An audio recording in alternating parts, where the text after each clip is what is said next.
Dame Libros, un podcast de EDB. Bienvenidos a Dame Libros, el podcast de la editorial EDB, donde hoy, en nuestra imaginación, pondremos de nuevo el aula de una clase como escenario. En este capítulo descubrimos la iniciativa de EDB de acercar autoras y autores a sus jóvenes lectores, quienes descubren a su vez el maravilloso mundo de la escritura. Para ello, hoy contamos con dos autores que son May Reyamonte, escritora de literatura juvenil, conferenciante Booktuber y cofundadora de Literalibox. Muchísimas gracias, May, por acompañarnos. Hola, ¿qué tal? Un placer que nos acompañes. También nos acompaña Pedro Ramos, escritor, poeta y guionista. ¿Cómo estás, Pedro? Hola, muy buenas. Un placer también que nos acompañes, y en representación del mundo docente tenemos a Ezequiel García, que además es periodista, profesor de secundaria y docente en los Salesianos de la Trinidad en Sevilla. ¿Cómo estás, Ezequiel? Bienvenido. ¿Qué tal? Muy buenas a todos. Gracias a todos. Hoy tendremos ocasión en esta, por decirlo de alguna forma, mesa redonda virtual de descubrir un poco más de esta iniciativa maravillosa en la que, May y Pedro, os pido un poco que me recordáis esa primera vez que supone un poco el entrar en un entorno docente a dar una charla y un poco qué fuisteis a contar. Empezamos contigo, May. Pues mira, yo la primera vez que fui a dar una charla tenía 18 años, o sea, súper jovencita, y me presenté en un instituto. Es decir, que había alumnos, además era segundo bachillerato, que eran mayores que yo. Así que estaba como muy nerviosa. Pero bueno, fui a hablar un poco de mi trayectoria como booktuber, de los vídeos sobre libros en YouTube, a recomendar libros. Fue una experiencia muy guay y fue lo que hizo que siguiera haciéndolo y de hecho sigo haciéndolo a día de hoy. ¿Y en tu caso, Pedro? No me acuerdo. Fue hace mucho tiempo y no tenía 18 años. Yo no tenía 18 años. Tenía unos cuantos más. Pero no lo recuerdo. Seguro que pasé mucho miedo. Seguro que pasé muchísimo miedo porque ¿qué les iba a contar yo a esos chicos para tenerlos entretenidos y que les pudiera interesar? La verdad es que hablar de mis libros me da mucho cuidado.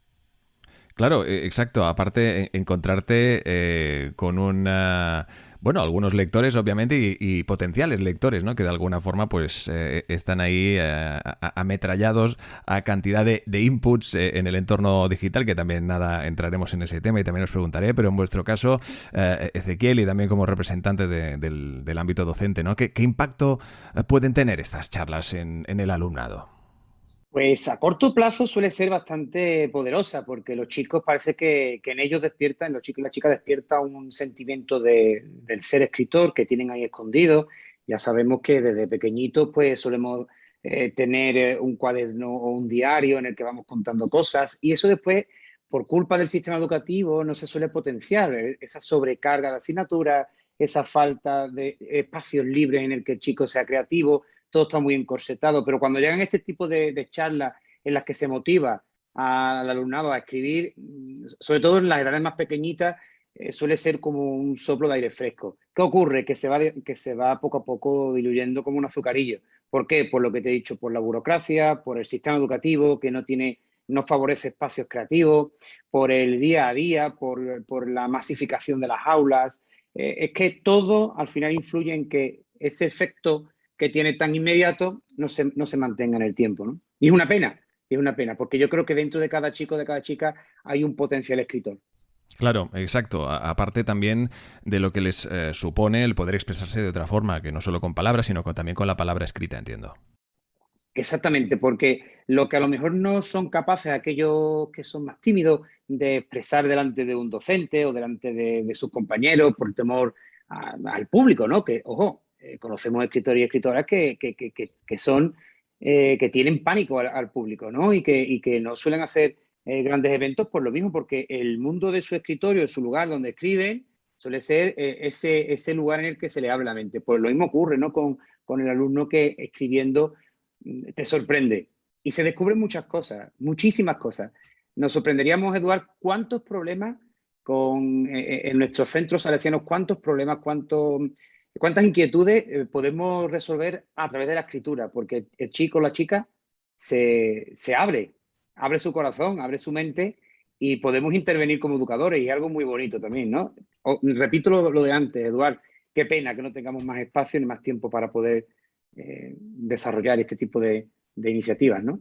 Bueno, al menos como tú decías, deja huella, ¿no? Deja una huella que luego no tiene una continuidad como se desearía, pero bueno, que al menos ahí seguro que queda permanente en más de un alumno o alumna. Pero en todo caso también en lo que comenta Ezequiel, Mai y Pedro, compartís el hecho de que pues la primera vez que os ponéis a escribir, ¿no? Que os da por escribir, es una otra forma también de expresaros vosotros como personas, para entendernos, Mai. Sí, sí, a mí me pasó, yo empecé a escribir, pues como yo creo todas las niñas, cuentos y ese tipo de cosas, y luego escribí como una novela, la llamamos novela, a día de hoy nos reiríamos, ¿no? Pero entonces para mí era una novela, yo tenía 12 años y tenía 180 páginas, increíble, ¿no? Y encontré una manera de comunicarme, porque era una super lectora que no tenía gente en su entorno con el que compartir la lectura y me di cuenta de que podía compartir esa pasión por la literatura escribiendo.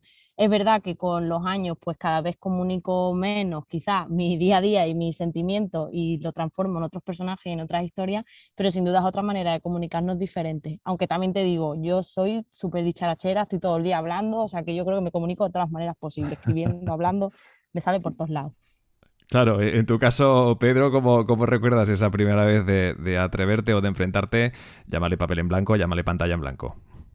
Pues lo primero, la primera emoción que yo sentí contando historias fue oralmente, precisamente, como cuenta Mai. Fue dándole una gran noticia a mi madre.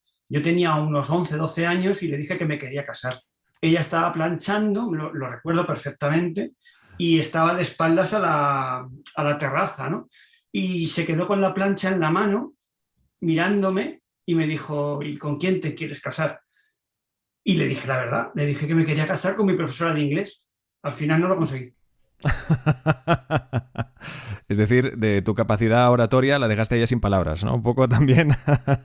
Ahí me di Oye, cuenta de la capacidad que tienen las palabras, de cómo lo que yo dijera podía captar la atención, en este caso de la persona más importante para mí, que era mi madre, y detener incluso pues, lo que estuviera haciendo y provocar una reacción que hubiese podido ser mortal.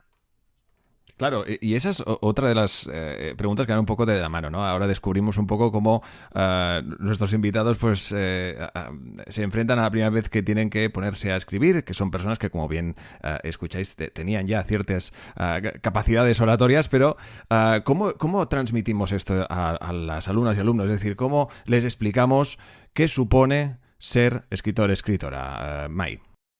Bueno, yo siempre creo que en mis charlas lo acerco todo desde pues, la humanidad y la cercanía de cómo soy yo. Siempre les digo que ser escritor es morirse de hambre, porque es la verdad. O sea, si lo hablamos como oficio, te mueres de hambre. Pero también les digo que es una manera de comunicarnos diferente y siempre les digo que tienen que intentarlo, porque al final yo creo que uno de los errores de la gente que quiere escribir es que se desmotiva porque ve que nunca va a publicar, porque eso no le va a hacer millonario, porque nunca se va a hacer famoso.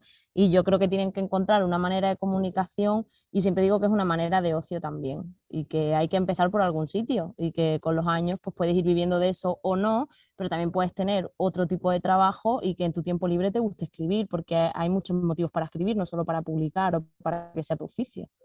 Exacto. Y en tu caso, Pedro. Pues yo creo que deberíamos hacer charlas conjuntas, Ma y yo, porque yo les digo todo lo contrario. Yo les digo que como escritores pueden conseguir lo que se propongan. Y que un escritor no solo publica novelas, sino que además pues, puede trabajar como periodista, puede hacer guiones de videojuegos, puede hacer guiones para series de televisión, puede trabajar en el mundo del cine. Es decir, que tiene un amplio abanico de posibilidades. Se puede dedicar incluso a hacer monólogos de humor.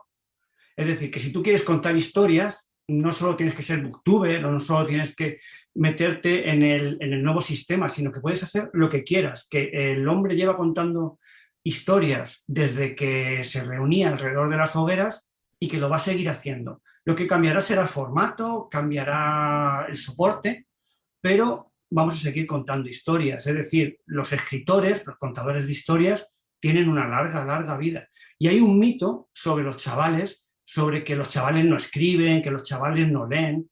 Los chavales leen muchísimo. O sea que a lo mejor no leen lo que al mercado le gustaría. Los chavales escriben muchísimo. Lo que pasa es que no se lo enseñan a nadie porque les da vergüenza o porque hay que ganarse su confianza para que te enseñen esos escritos. Yo a todas las charlas a las que voy siempre hay alguno o alguna en clase que escribe y la profesora enseguida me dice aquel de más allá Y él o ella no van a venir a primeras a decirme, yo escribo, pero dales un poquito de tiempo y acabas ganándote su confianza y ellos acaban contándote que tienen una novela, como en el caso que nos comentaba Mai, o que tienen la idea de, o que les gustaría, y luego te acaban escribiendo por correo electrónico o por las redes sociales y poniéndose en contacto contigo para contarte de sus proyectos. Y para mí eso es lo que comentaba Ezequiel, ¿no? Muy bonito, porque ves que has puesto una semilla y que eso sigue en el tiempo, a pesar del día a día, que es el principal enemigo, como bien ha dicho él.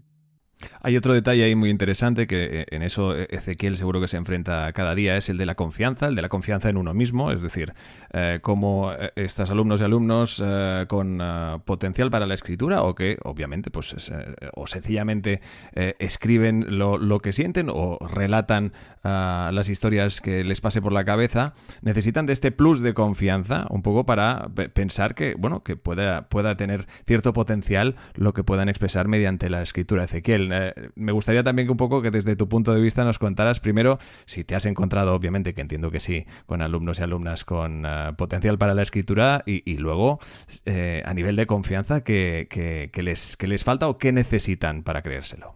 Bueno, en mi caso es que tienen la suerte de que se enfrentan a un docente, bueno, no sé si es suerte o desgracia, de un docente que escribe también. Lo que pasa es que yo escribo también artículos periodísticos y reportajes. Yo utilizo el lenguaje periodístico, aunque un artículo de opinión, una columna, cuando yo lo expreso tenía una sección hace unos años que era reflexiones en 150 palabras. Imagínate en 150 palabras condensar un tema, ¿no? Eso de las 3 Cs, ¿no? Claro, conciso y correcto. Pues siempre les digo que me tienen que vender un producto y me tiene que llamar la atención. Entonces yo intento potenciar en todas mis actividades, en todas mis actividades, que lo que escriban sea atractivo. Es decir, que intenten expresarse de la mejor forma posible. Eso les genera confianza, porque en lugar de responder, cuando tienen que responder brevemente, ¿no? En 4 o 5 líneas, en vez de decir una tontería, hay veces que lo dejan en blanco, dice, es que no era capaz de contestarte con criterio. Entonces, eso también es generarle confianza para que la próxima vez pueda ser más conciso, tener más capacidad de convicción de que la respuesta es correcta. Pero sí, evidentemente lo más importante en una edad, unos adolescentes, es generarles confianza. Es muy importante. El tema de las inteligencias múltiples. Puede ser muy malo en matemáticas, eso no implica que sea un mal estudiante. Hay muchos chicos que es muy bueno haciendo microrelatos y te sorprendería, como cuando te dejan un correo electrónico, ves todo bien expresado, ahí hay germen. Yo también he sido monologuista, bueno, miembro del departamento de guión de un humorista, de Manu Sánchez, que lo conoceréis porque es un humorista muy conocido en Andalucía. Estaba con él y me decía, lo que se escriba tiene que llegar y tiene que causar una reacción en el destinatario. Puede remover conciencia, puede causarle abstracción, porque supongo que cuando Mai escribe está dirigida a un sector muy específico, igual que Pedro. ¿Para qué? Pues para despertar conciencia y para generar pensamiento crítico. Yo soy amante de la lectura porque leyendo, evidentemente, cultivas la escritura, ¿no? Pero hay que generarle confianza, por supuesto, dándole una serie de directrices. Y en eso también el profesorado tenemos que seguir reciclándonos, ojo, porque la escritura no es solamente de la gente de letras. Es que cuando tú tienes que explicar un método científico, tienes que expresarlo muy correctamente. ¿Qué ocurre con muchas de las novelas científicas que no terminan de llegar, ¿no? Sin embargo, Asimov, todos lo reconocemos, ¿no? Como un gran escritor de ciencia ficción y demás, y causaba reacción, ¿no? Yo creo que es muy importante todo lo que hemos estado hablando, de despertar, sembrar y generar confianza. Y después, en privado, potenciar. Y de ahí lo importante también, que pueda parecer una obviedad, pero es que es muy importante. Al final, para dedicarse a esto de escribir, primero hay que leer y leer mucho, ¿no? Y coger esos referentes como en todas las artes, ¿no?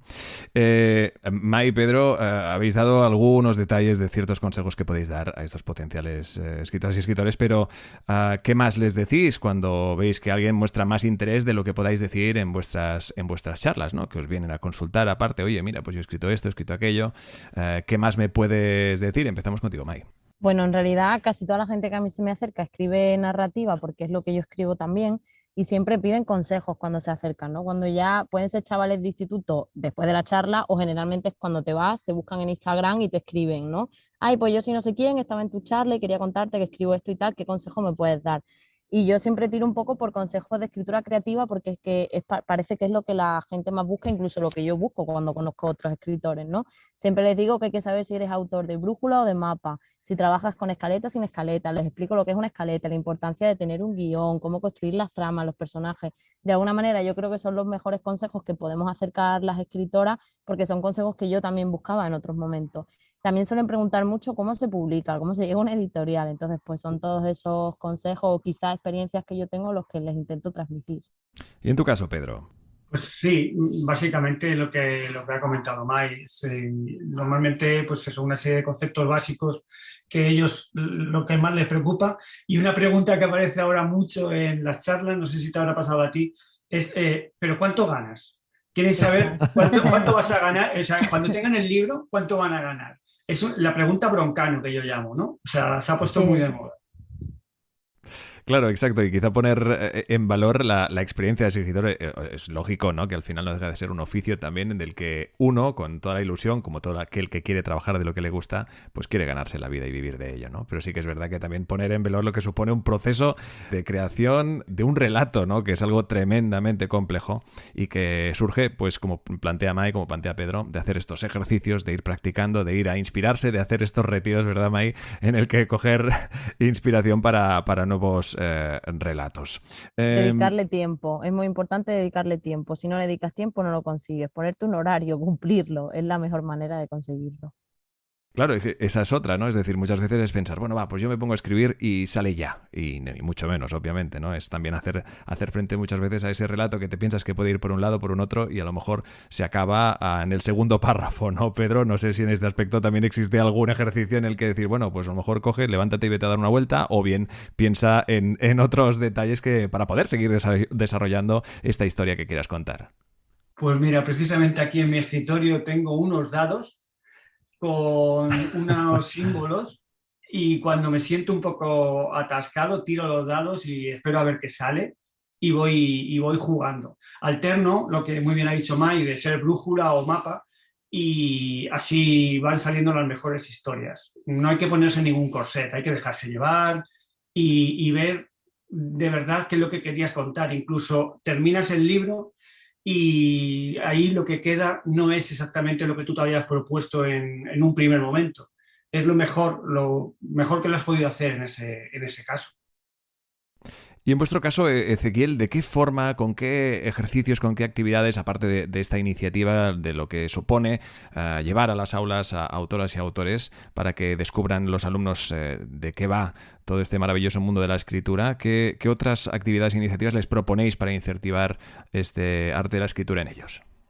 Pues sobre todo el departamento de lengua y literatura es donde más creatividad, ¿no? y espacios se crean para poder desarrollar este tipo de situaciones, sobre todo cuando se están impartiendo mis compañeros y compañeras del departamento cuando imparten los géneros literarios, ¿no? Pues muchas veces escribe un relato, un texto narrativo, un texto lírico, un texto dramático que vayan con escaleta, como decía Maggie. En ese aspecto sí hay un guión.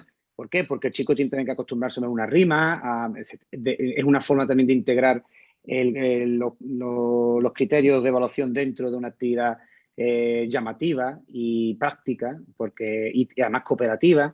La educación cambia por semanas. Si Mai va a una charla, a una clase en noviembre y vuelve al mismo aula 2 semanas después, se puede encontrar una clase totalmente diferente. Porque el adolescente es cambiante y en esta sociedad más aún, ¿no? Que yo le llamo generación Amazon, ¿no? Lo quieren todo aquí y ahora.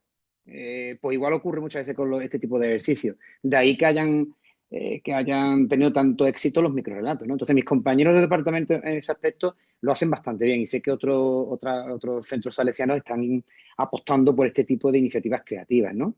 Pero también hay que dejar hueco a la lectura. ¿Y qué ocurre? Que cuando una lectura es obligada, ya saben ustedes que si le decimos a un adolescente que hay que leerse obligatoriamente, lo primero que te preguntan es, ¿y esto tiene película?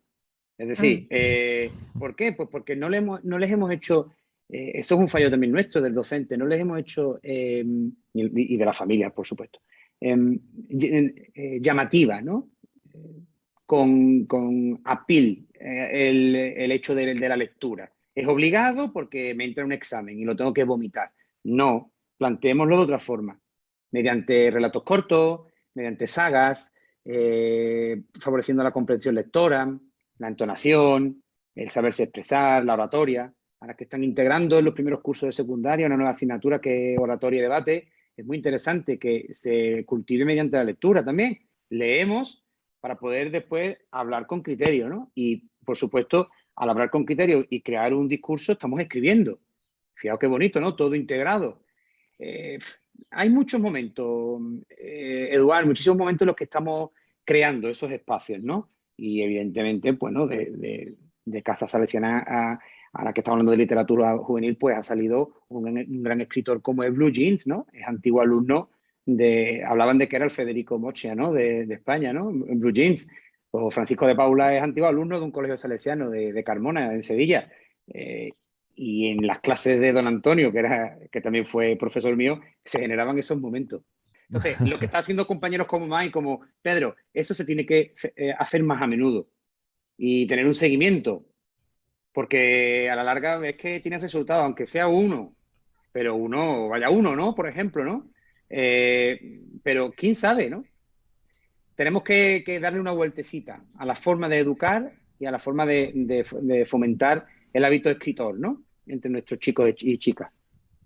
Precisamente ahí de la pregunta, ¿no?, que te hacía, y es decir, el hecho de proponer, plantear, establecer espacios donde esta sociedad al que vamos y a un ritmo casi a veces alarmante, ¿no?, en el que lo queremos todo ya, lo queremos todo para ayer, tener ese espacio de calma, de tranquilidad para poder precisamente llevar a cabo pues cierto tipo de actividades, de oficios, de artes que pues necesitan de tranquilidad, de calma y de tiempo para la inspiración y para la creación, ¿no? Pero el problema, Eduard, y discúlpame, el problema, y creo que estarán de acuerdo tanto Mike como Pedro, es que el sistema educativo no está favoreciendo esto.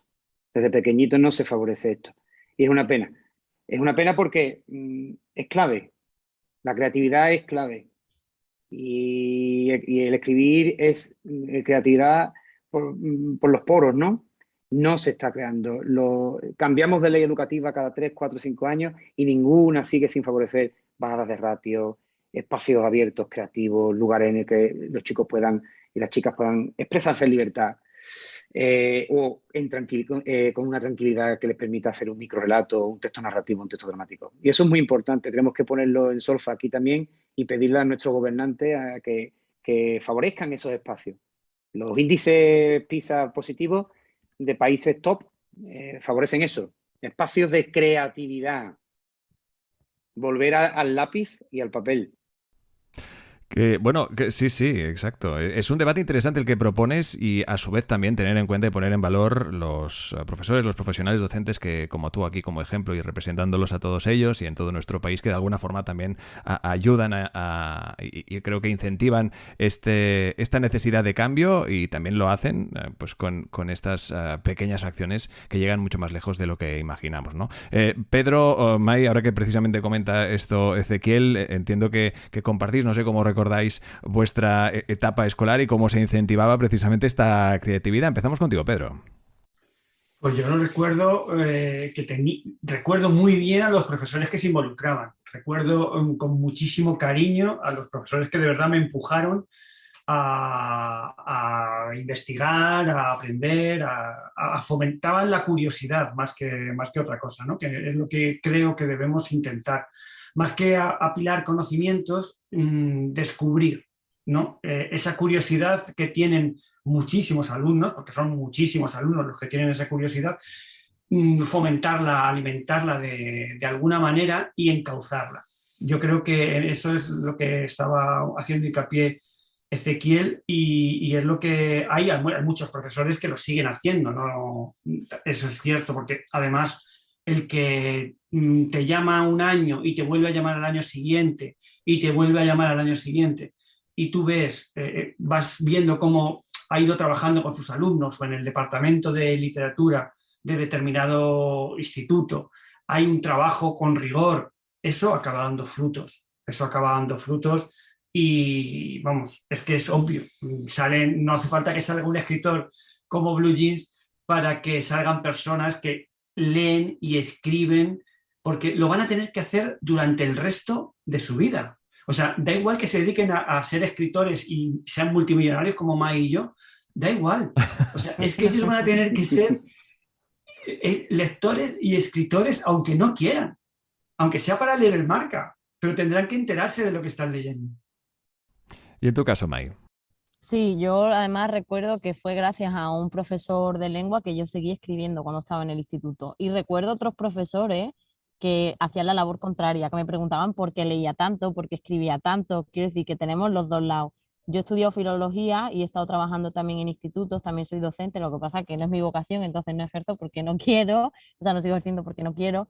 Y os digo que he estudiado y he estado con gente que son profesores de lengua que ni siquiera les gusta leer y he estudiado con gente que estudia filología que odia leer. O sea, ese tipo de personas, ¿qué tipo de docentes van a ser en el futuro? Entonces creo, por un lado, que necesitamos docentes verdaderamente activos. Si tú das clases de lengua, tiene que apasionarte las letras, la literatura para poder fomentárselo a las jóvenes. Y por supuesto estoy muy de acuerdo con Ezequiel en que necesitamos leyes educativas que fomenten la creatividad, que fomenten el tiempo para escribir, para leer, para encontrarse una misma, que es algo que no tenemos.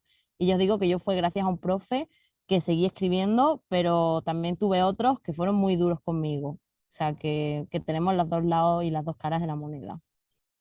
Esa exigencia que evidentemente tiene que ser al menos sana, en todos los aspectos de la vida. Estamos llegando ya a la parte final de esta charla. Como bien veis, es un tema que da para muchas ramas de muchos subtemas, como el que ha propuesto Ezequiel, que seguro que tendremos ocasión en un segundo o tercer capítulo de tratarlo aquí en Dame Libros. Pero también me gustaría que de alguna forma también me explicáis por qué es importante, un poco que editoriales, en este caso como la que nos ocupa, que SDB, pues lleven a cabo este tipo de iniciativas. Ezequiel. Pues es clave, es clave. Es decir, EDB tiene que seguir apostando por la literatura juvenil, infantil, desde muy pequeñito, favoreciendo que, como decía Pedro, que esa persona, ese chico, esa chica, el día de mañana, como va a tener que leer, va a tener que escribir obligatoriamente, se siembren.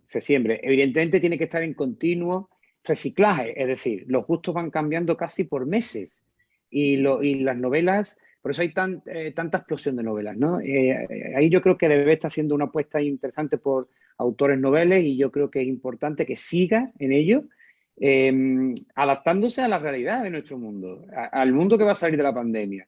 Es decir, tras la pandemia. Temas, por eso decíais antes, es que nos preguntan mucho en las charlas por el tema del dinero. Claro, venimos de una crisis. Venimos de 3 crisis seguidas desde el año 2008. 3 crisis seguidas en apenas 15 años. Y nos ha cogido de lleno a los que estamos trabajando ahora, ¿no? Es decir, 3 crisis. Estos chicos, los que tienen ahora 10, 15 años, el alumnado de 10, 15 años está en una situación de depresión, de no saber qué va a pasar con su futuro y necesitan rayos de luz. Claro que que preguntan ¿y esto cuánto? Porque quieren vivir bien y quieren vivir a gusto. Pero también hay que seguir fomentando esos espacios, esos libros que les permitan. Porque, ojo, un buen libro te permite montar una gran empresa el día de mañana, ¿eh? Repito, un buen libro te permite el día de mañana, no uno, decenas y cientos. Te permite crear una gran empresa o ser una persona de relevancia y con notoriedad. Aunque sea en un ámbito pequeñito, cada persona la notoriedad y la relevancia la tiene en su campo, ¿no? Hay que seguir apostando, Eduardo. La editorial EDB tiene que seguir en esa línea y tiene que seguir reciclándose y ofreciendo temáticas acorde a los tiempos que estamos viviendo. Y en ese aspecto apostar por autores noveles es clave, muy clave. Absolutamente de acuerdo con lo que comentas, y ahora que estamos en el mes de septiembre, en el que pues tenemos ocasión también de celebrar la publicación en breve de 2 títulos de nuestros invitados de hoy. Mai, en tu caso, Mar Profundo, y en el caso de Pedro, Héroes. ¿Qué nos podéis contar de vuestras nuevas novelas? Sí, bueno, la novela que saco yo ahora en septiembre con EDB se llama Mar Profundo. Yo, como he dicho, soy autora de literatura juvenil desde hace muchos años, pero es la primera vez que saco un libro de prescripción, entonces estoy muy contenta y muy emocionada. Y es un libro que trata sobre el autismo, la diversidad la familia y el respeto desde las aulas. 2 chicas adolescentes, 2 gemelas, una es autista, la otra no. La que no es autista nos cuenta la historia y nos cuenta cómo llegan a un instituto nuevo y lo difícil que es acercar a su hermana, que es autista, a los chavales, ¿no? Y cómo muchas veces los chavales no están formados en la diversidad y no tienen conocimiento. Entonces creo que es un libro que fomenta muchos valores, que al final es lo que yo siempre hago a través de mi literatura. Yo creo que la literatura siempre es política y tiene que fomentar valores, y en el caso de Mar Profundo hablamos del autismo y la diversidad. ¿Y en tu caso, Pedro? Qué bonito, me lo quiero comprar. Pues, mi novela se titula Héroes y trata sobre un chaval que confunde la realidad con los videojuegos. Se mete hasta el fondo en un videojuego y acaba confundiendo lo que es real con lo que es la parte de realidad virtual que tiene el videojuego. Y su padre le ayuda a salir de ahí.